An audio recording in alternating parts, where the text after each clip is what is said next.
Hello, everyone, and welcome to our Wednesday edition of the Orange and Brown Talk podcast. I'm Dan Labbe, joined by Mary Kay Cabot. Lance Reisland is going to be joining a little bit later to look back on the Browns' loss to the Saints. Mary Kay, let's get right to it here, though. Let's just kind of go through here in this first segment some updates and kind of some news of the day sorts of things. Not really, well, the Myles Garrett part is news. I do want to talk about Deshaun Watson in a little bit, but the Myles Garrett part is news.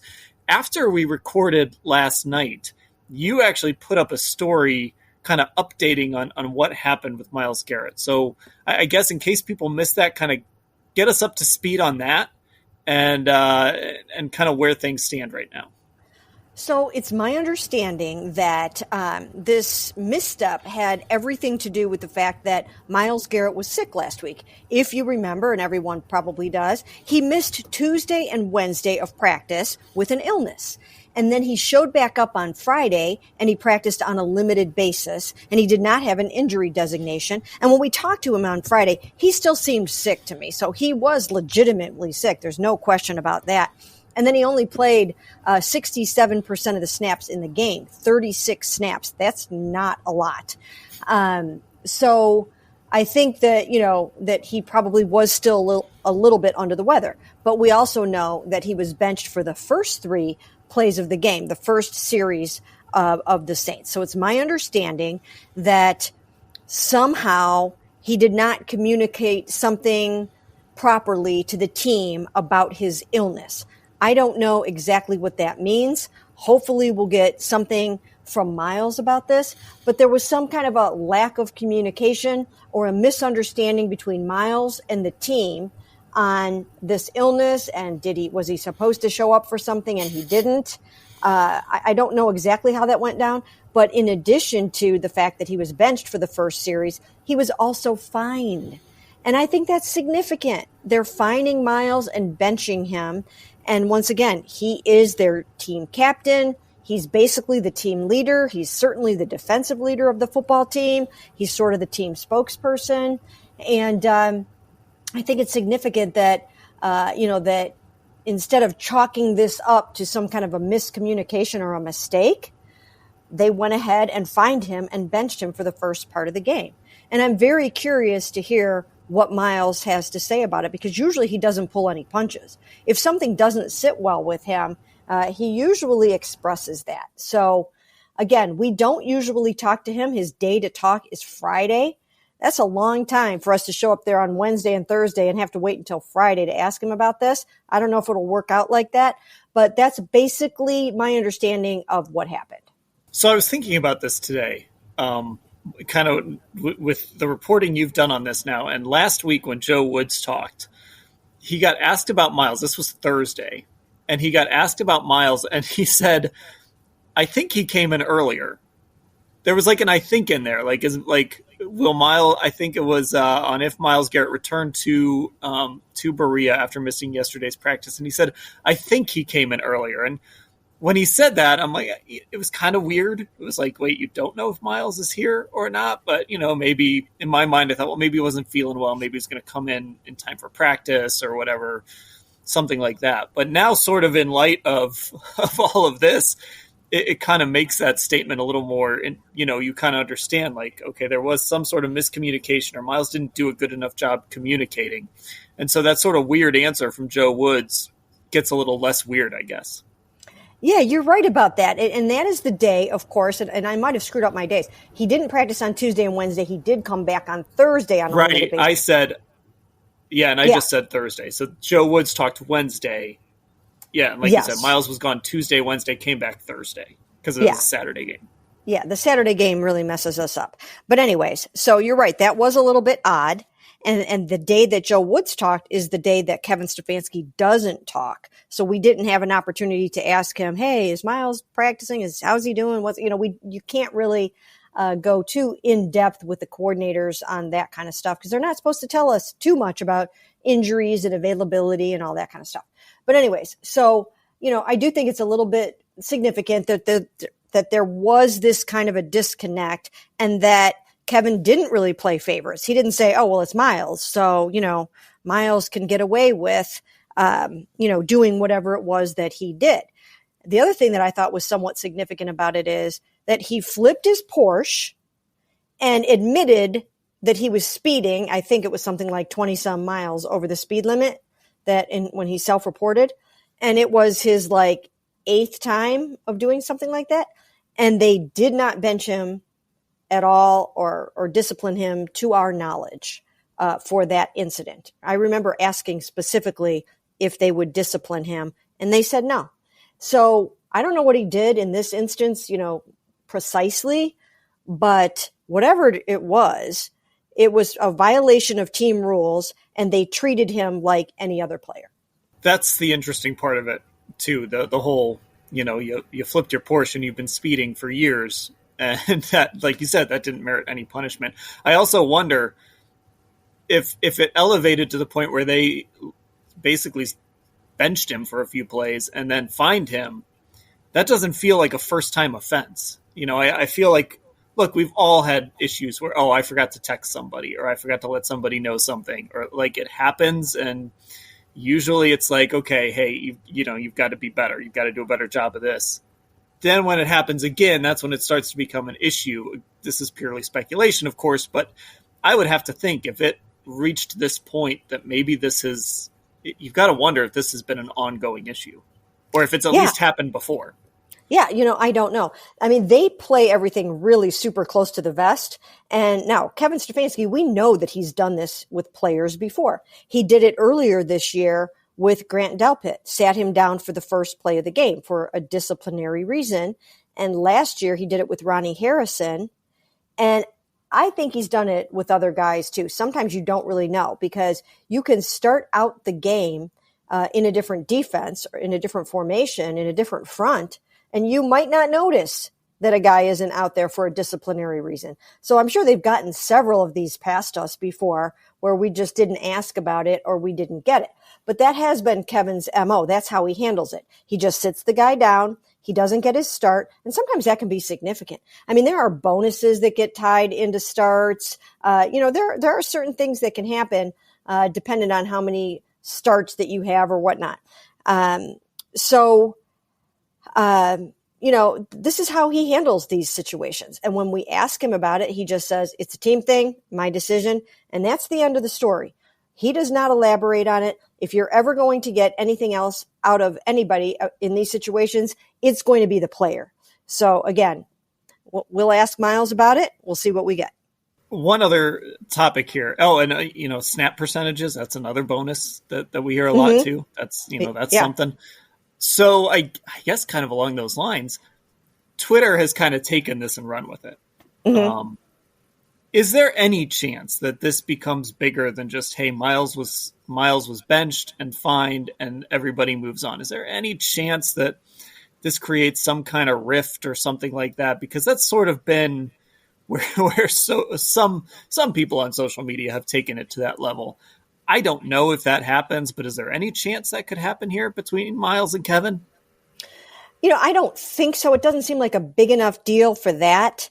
But I mean, you never really know, because when you have a principled player that probably doesn't really feel like he did anything wrong, and he yet is then fined and disciplined, sometimes that does stick with you. And so, I don't anticipate that this is going to turn into some large issue or be some kind of a deal breaker, but, it's probably something to keep an eye on. Yeah, I think that's fair. There's been plenty of times where I've been like, oh, that's nothing. That'll never lead. And then all of a sudden, 2 months later, something crazy happens related to that incident. So you never know, again, especially with this organization. All right, let's talk to Deshaun Watson. You put a column up not long before we hit record here on this podcast about Deshaun Watson. The headline here is Deshaun Watson made some really unbelievable throws versus Saints and checked off the weather box. That was, of course, one of the things we were all watching.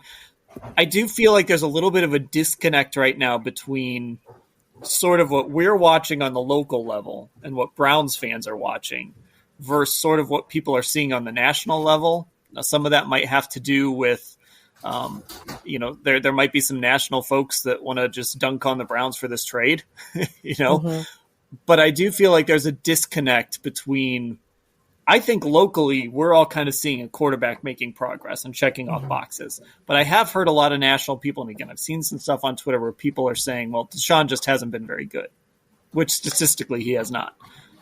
But I think he's making progress, and I think your column here on the weather side of this and the weather, playing in that cold weather, and he did make some throws, I think is another step in that direction. Yeah, I think so. And I went back and watched that final drive over again before I wrote this column today just to have it in my mind. What I don't think helped his cause, Dan, was for him to go out and lose on Christmas Eve day like that. And then for Baker Mayfield, right? For Baker Mayfield to go out and beat the Broncos 51-14 or whatever the heck that was. That didn't help Deshaun's cause. And that just is more just rip on the Browns type of fodder, right? But I do think that Deshaun made progress from the standpoint of making some really good throws on that final drive. Now, he did have, they did get a defensive holding call that may have saved them on that drive because it was 3rd and 13. And he threw a pass to Donovan Peoples-Jones that in that weather, it was hard to catch that ice, that rock that felt like a big ball of ice. But Donovan Peoples-Jones couldn't hang on there. And they would have been in a 4th and 13 type of situation, right? And so very well, obviously could have been drive over there. Would have been drive over. I can't remember what yard line they were on at that point. But anyways, so they got a defensive holding call on that play for an automatic first down at the 45, at their own 45, which breathed new life into the drive and it gave them an opportunity to go down and try to win the game. So that helped a lot. But then he came up with a couple of really big time throws, 4 big time throws on that drive. The first 2, there was another 3rd and long situation, 3rd and 13, and he hit Amari Cooper with a 14-yard pass. So that was really, really good. And it was tight coverage, like really tight coverage. And that's why I think that throw is one where Amari, after the game, raved about Deshaun. I think he realizes he fit that into such a teeny tiny, tight little window in such tight coverage. That's where Amari is like, oh boy, we're going to be good. So there was that one. And that was to the Saints 33. And then he came back right after that. And he hit David Bell with an 18-yard pass over the middle, once again, into tight. He was pretty tightly covered as well. And it was a nice throw in those conditions and a really nice contested catch again. So those were 2 really good plays. That got them down to the Saints 15. On first down from the Saints 15, there was nothing there. At least it appeared that there was nothing there. There's a slight thought in my mind that perhaps David Njoku might have been kind of open enough on that play, but Deshaun, for whatever reason, I don't know for sure that he was. He threw it out of the back of the end zone. Didn't see anything there. On 2nd down, under real heavy pressure, he gets the ball off to Donovan Peoples-Jones in the back left corner of the end zone, really where only he could put it for Donovan Peoples-Jones to get it. So it was a very nice throw. But the rookie defensive back shoved Donovan Peoples-Jones in the back right upon catch, and the ball came out. He didn't hang on. And I know he wants that one back. We didn't talk to him after the game, but he wants that one back. It would have been an incredible catch, but it was there. I mean, it was there. And then, of course, comes back on 3rd down, and it was the post route right over the middle. Tyrann Mathieu covering David Njoku. But once again, it was a great throw. The kind of throw that you throw, kind of up a little bit for David Njoku. He can go up and get it. And it went through his hands. So you have to give Deshaun Watson plenty of credit for those 4 excellent throws on this 18-play epic march. That's a long drive. Had to overcome a lot of adversity. There was a 3-yard sack on that play before, he ended up taking the 7-yard sack on 4th down, which obviously was not a good situation. but he had to overcome some other adversity on the drive. So like a 0 catch for Kareem, and Nick got knocked back 3 yards on a play. So it wasn't going well. And he pulled it out. I mean, he pulled it out and put 2 would-be touchdown passes right in the hands of the receivers. And that shows that not only can he flourish in those situations, but that he can do it when it's 6 degrees, minus 16 wind chill, 30 miles an hour wind gusts, snow on the field, and all kinds of other harsh conditions. So I do think that that was progress and a step forward and bodes well for the future. And, look, a year from now, if he puts up those numbers in, a must-win game and the conditions are better, then, it's fair to be critical of that. But I just think, you go back to Houston where he looked like a guy that hadn't played in 700 days. And Cincinnati, I thought, was a lot of, he was having success out of structure, but struggled still within. And then these last 2 games, you see that command of the offense happening. And I just think, as we're sitting there watching every single play and every single throw and, watching him really, really closely, I think, I don't know. I think just it's easier to judge it a little bit differently than, and I'm not saying that people who aren't in this market aren't watching these games, but I just think, it's hard to watch this and not say, okay, this guy is progressing, getting closer and closer to that quarterback he was. Eventually, he's going to have to be that quarterback. He's not there yet, but he's getting closer and closer. And there's been enough positive progress that I still think you, at least on the field, you feel good about what he could be and maybe how this trade could turn out for the Browns. Yeah, absolutely. I mean, if you just look at the pitching line and you see 15 of 31 for 135 yards, no touchdowns, 1 interception, and a 47.1 rating, of course, you're going to look at that and you're going to say, that's horrible. I mean, those numbers look bad. And they were even worse in the second half, the decisive second half. It was like 8 of 19 for 73 yards and a 31 rating, and 1 interception and a 31 rating. And it's like, okay, the second half of the game, when you're really needed, you're not coming through. But that's when there were 3 dropped touchdown passes. And like you said, people aren't looking at that. They're not watching the whole game. They're not going back and looking at that last 18 play drive again to just see how he managed all of that. But I do think that this was a sign that he can handle games like this, that he can figure that out.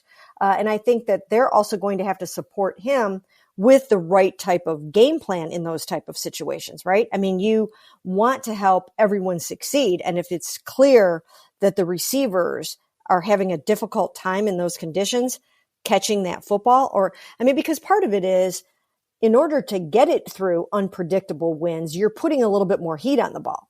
I mean, he throws a very catchable ball, but he might have been throwing a much harder ball than he usually does for the conditions. And in that situation, the receivers were having a hard time with it, not just because it was cold and their hands were cold, probably frozen, and the ball felt, like I said before, like a brick or a rock. But he's putting more on it.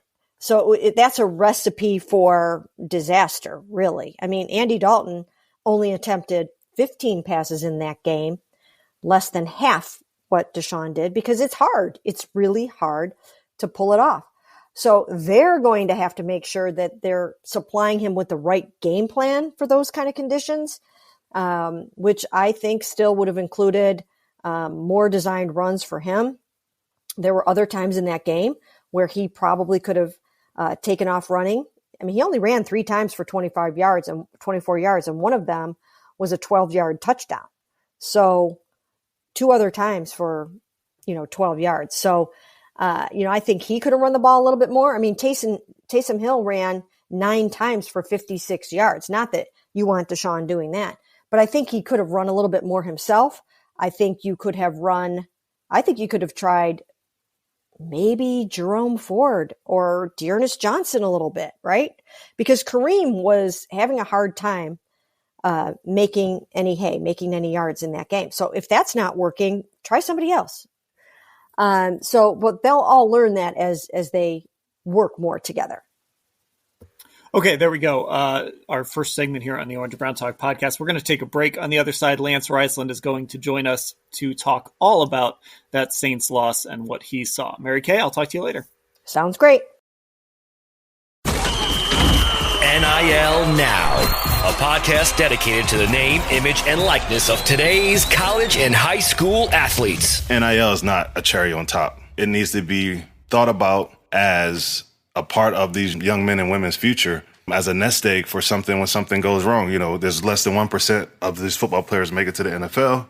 Their plan B is sometimes not as lofty as plan A. This NIL thing, when you ask what's the next important thing, is to make sure that these players are coming to school for education, sports, but also NIL is a close third in that. It's an investment into these players now that they can take advantage of or leverage their name, image, and likeness to, further their careers. So now you have a nest egg after you've invested so much time into your skill set in college. You should be able to leave college with something. This is NIL Now. Welcome back to the Orange and Brown Talk podcast. I'm now joined by Lance Reisland to look back on the Browns' loss to the Saints. Lance, let's get to it. Running the football has been a big topic on social media, I'm sure on Sports Talk Radio, here on this podcast. It has been a big topic. The Browns, when you look at the raw stats, they did run the ball. The runs were there. But when you watched the game, you could just kind of tell there wasn't this commitment to the run game necessarily. What did you see from the Browns' approach to running the football on Saturday? Well, I thought they'd be more committed to it with the weather. I thought they'd be creative, a little bit more creative in terms of quarterback runs, kind of like what they did on the touchdown run, the +1 with that was a pin and pull with Watson. But in the second half, there was 3 or 4 drives where they get to that 2nd and 8. And as a play caller, I always try to, especially in this weather, how can you get it to 2nd and 5 or 3rd and 5 and under? Because 3rd and 5 and under, now everything's on the table. You want to get those 50-50 downs where the defense, it's a pass or a run down. 3rd and 8 obviously becomes a pass down. So on 3 drives in a row, on 2nd and 7 plus, they threw the ball. So it's just that commitment to what they do well right now. Obviously, the transition from what they did to Watson is still a work in progress. But it's just right now on those 50-50 run-pass things where they can go either way with it, they are committed to throwing the ball. I mean, to throw the ball 31 times in that weather was pretty drastic. And a lot of those throws, they weren't the digs and the crossing routes and the mesh concepts and the hitches and the short RPOs. They were vertical sail routes, things, 15 to 20 yards downfield. From what you guys were saying and talking to you guys, the weather was just horrendous. And they were committed to throwing the ball vertically, which was kind of shocking. I was thinking about this, and I mentioned it on our Tuesday pod. Do you remember that Thursday night Steelers game when the Browns had a drive late in the game? I think it was from the 3rd into the 4th quarter. And they ran the ball 10 times on 11 plays, I think was the number. Or maybe it was 11 on 12. And they were doing stuff, that was when they were going with Yelda Froholt as a fullback near the goal line. They just came out and decided, we're going to impose our will here with Nick Chubb and Kareem Hunt, and we're going to run the football right at you. And I feel like sometimes they just don't do that. That ability is there, and I'm not like, you have to run the ball 40 times guy. But when you have Nick Chubb and you have this offensive line and you do have that ability, I felt like Saturday might have been a prime time to say, you know what? We're just going to impose our will on you guys because you're from New Orleans. You're a dome team. You're playing outside. It's cold. Everything hurts. We're going to try and out-tough you here on this drive. And I would have loved to have seen a Steelers-type drive like they did on that Thursday night game against the Steelers. Well, yeah, and you have the addition of Watson in the run game. So not only can you do what you do, but you can get in a little shotgun, a little pistol. You can do the things that they did against the Steelers, and you can add another running piece to that. You can add the +1, which we talked about a ton with Kamara and Hill. So they not only can do what they did against Pittsburgh, but they can add to it by not doing anything different, just adding that running quarterback to it. It feels like they have that shiny new toy, and they're going to do everything they can to get that shiny new toy going. I just don't think with the weather that was the right week to do that. I think they could have controlled the line of scrimmage The Saints really struggled with that gap run to the edge, that outside zone, that CD gap. And when the Browns stayed committed to that outside zone, they had some success with it. So I was a little bit shocked they didn't go with it more. Well, you said it. They have that shiny new toy, but that shiny new toy can run the football too. Correct. I mean, look, if you had to choose which quarterback you would rather have running the football, Taysom Hill or Deshaun Watson, I mean, Taysom Hill's a great runner. But Deshaun Watson is he's as good a runner at quarterback as there is. We don't see it as often because he does look to throw more. But I would love to see Deshaun Watson just on occasion do some designed runs for him like the Saints were doing with Taysom. I'm actually doing some work on some of the design runs they've done with him. So now they run that guard tackle counter. They've done the read off that. Obviously, they've done the zone read. They've done some zone read passes, some combinations. This week they did a pin and pull where Watson was reading the second level.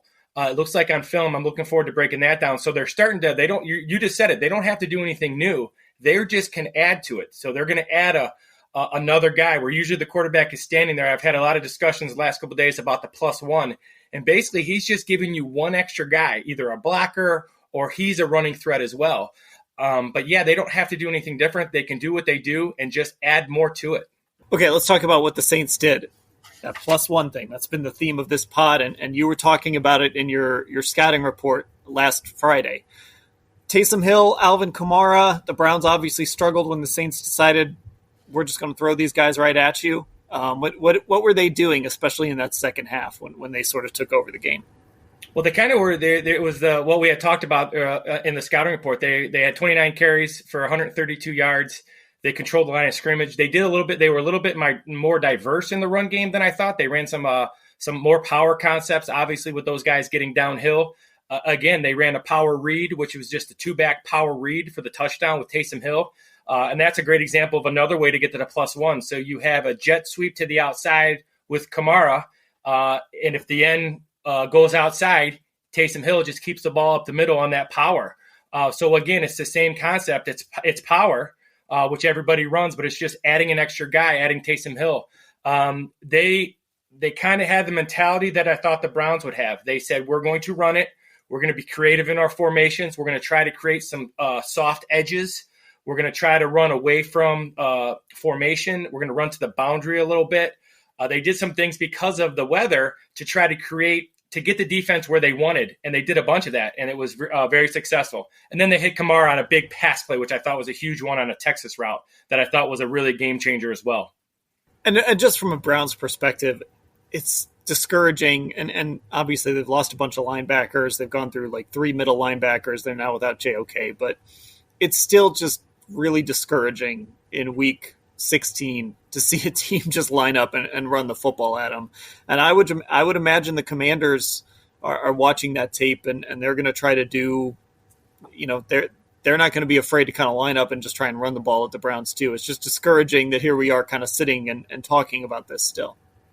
I heard the pod earlier, I think it was the Thursday pod with you guys, and everybody was talking about, what would you get if you were picking what do the Browns need right now? And I heard Mary Kay and Ashley and all you guys discuss edge guys and a receiver. And then I heard you say none of it is wrong. But for me, I've been talking about it since way back when in the summer.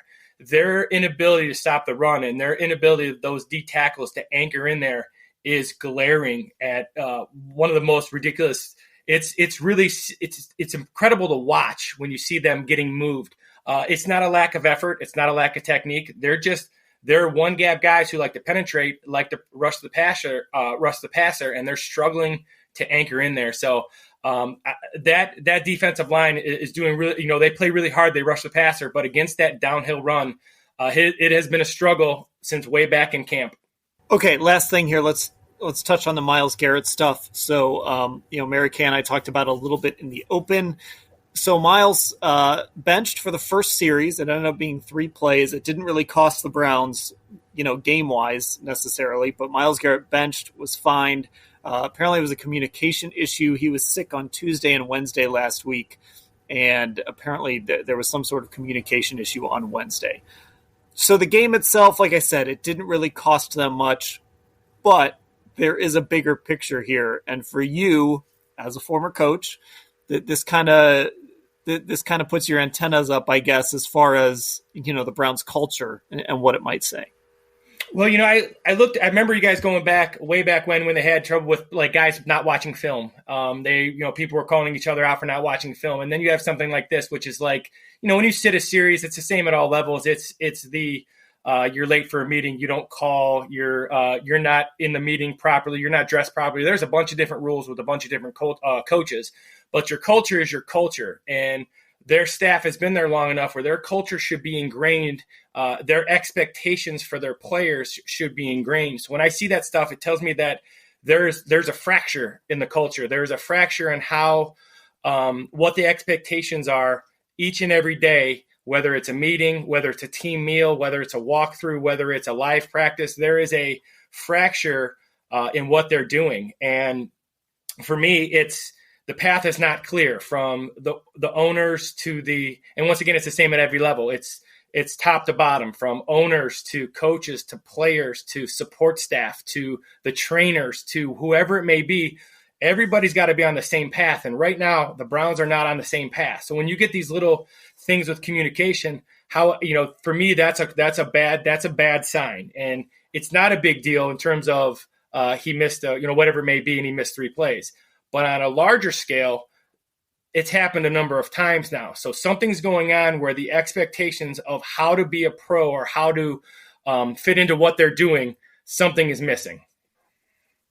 Yeah, and it's just one of those things. Like as you're putting the wraps on this season, you'd like to finish strong, even though you're not going to make the playoffs. You would like to build some momentum. It's just a distraction. It's just one other thing now that you have to deal with over these last 2 weeks, when as a coach, you're just trying to make sure everybody's engaged, everybody's doing their job, everybody's showing up and approaching these games, like they would if the Browns were still in the playoff chase. Well, that comes down right there's a great example. That comes down to your culture. There should be no need if the coaches are going in and saying, hey, we need to make sure we get these guys engaged. We need to make sure that we have our practice the way we want it. You've already lost. That needs to be set in way before, because you're going to lose, in football at all levels, you're going to lose. But how your culture is, how you do things is ingrained. So win, lose, or draw, how you do things on a daily basis. We're creatures of habits. You do what you repeatedly do. So whether you win, whether you lose, the expectation is to do this or whatever that may be. And for every coach, it's different. But for me, it didn't matter if you won or lost. You were going back to work the next day with a sense of purpose and a sense of passion. So if they're going in and saying, hey, we got to get these guys going, they've already lost. It should already be ingrained. That's a great example of culture. It should be ingrained no matter what the record is. We have to go back to work tomorrow because that's what we do. That's our profession. And for those guys, it should not be hard. But they're humans, and they've lost some games now. And but if they had a culture that kind of dictated, we were talking about Jarvis Landry earlier, that every practice counts, every meeting counts, being on time for a team meal, being all those little things add up. And right now the Browns aren't doing them. Okay, that is Lance Reisland. You can see his work at cleveland.com/Browns. And of course, hear him here twice a week on the Orange and Brown Talk podcast. Lance, thanks for the time. As always, thanks for having me. Welcome back to the Orange and Brown Talk podcast. We are going to wrap up, as we always do here on a Wednesday, with my playoff committee of one. These are my NFL playoff committee rankings, college football style. In each conference, I rank 8 teams, so the 7 teams in and the first team out in each conference. My rules are I have to have 1 team from each division. I also, if a team has clinched the playoffs, they have to be ranked in this top 7.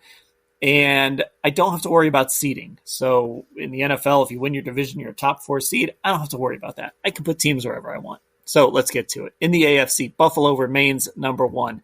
6 wins in a row now. A division title. The top seed in the AFC still on the line. However, the Bengals on the road next for Buffalo. Cincinnati's actually still my number 2. They're now 9-1 in their last 10. Their one loss came against the Browns. They avenged it. They still haven't locked up the AFC North, however. Cincinnati remains number 2. Kansas City, number 3. They host Denver and travel to Las Vegas with the top seed and Patrick Mahomes, MVP, still left to play for.